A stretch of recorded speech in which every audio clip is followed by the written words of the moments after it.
ഉമ്മയില്ലേലും എൻ്റെ ഉപ്പയില്ലേലും ഞാൻ എങ്ങനെയാ മുന്നോട്ട് ജീവിതം കൊണ്ടുപോകാമെന്ന് ഒരു ടൈമിൽ നമ്മൾ ആലോചിച്ചിട്ടുണ്ടാവും. പക്ഷേ കുറച്ച് കഴിഞ്ഞിട്ട് അവർ നമ്മളെ വിട്ടിട്ട് അല്ലെങ്കിൽ നമ്മളെ ഈ ലോകത്തു നിന്ന് വിട്ടിട്ട് തന്നെ അവർ പോയിട്ടുണ്ട്. പക്ഷേ അത് നമുക്ക് മാത്രം അക്സെപ്റ്റ് ചെയ്യാൻ വേണ്ടിയിട്ട് പറ്റുന്നില്ല.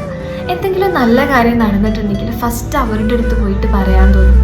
വീട്ടിലേക്ക് കയറുന്ന സമയത്ത് അവരുടെ സൗണ്ട് ഒന്ന് കേൾക്കാൻ വേണ്ടിയിട്ട് നമ്മളൊന്ന് വെയിറ്റ് ചെയ്യും. ചില ദിവസമൊക്കെ ഓക്കെ ആയിട്ട് പോകുന്നുണ്ടാവും. പക്ഷെ പെട്ടെന്നായിരിക്കും അവരുടെ ഒരു പഴയ ഫോട്ടോസോ അല്ലെങ്കിൽ അവരുടെ സ്മെല്ലോ ഒക്കെ കിട്ടുന്ന സമയത്ത് നമ്മളുടെ ഹാർട്ട് വീണ്ടും ആ പഴയ ഹെവിനെസ്സിലേക്ക് തന്നെ തിരിച്ചു പോകും.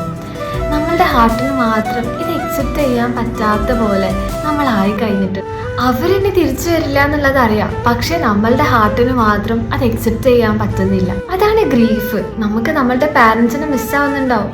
അതിൻ്റെ കൂടെ തന്നെ നമുക്ക് അവരോടുള്ള ഫീലിങ്സും അവരുടെ ആക്ഷൻസും ഒക്കെ മിസ്സാവുന്നുണ്ട്. പാരൻസ് ഇല്ലെങ്കിൽ വീട് അതുപോലെ ഇരിക്കുന്നുണ്ടാവും.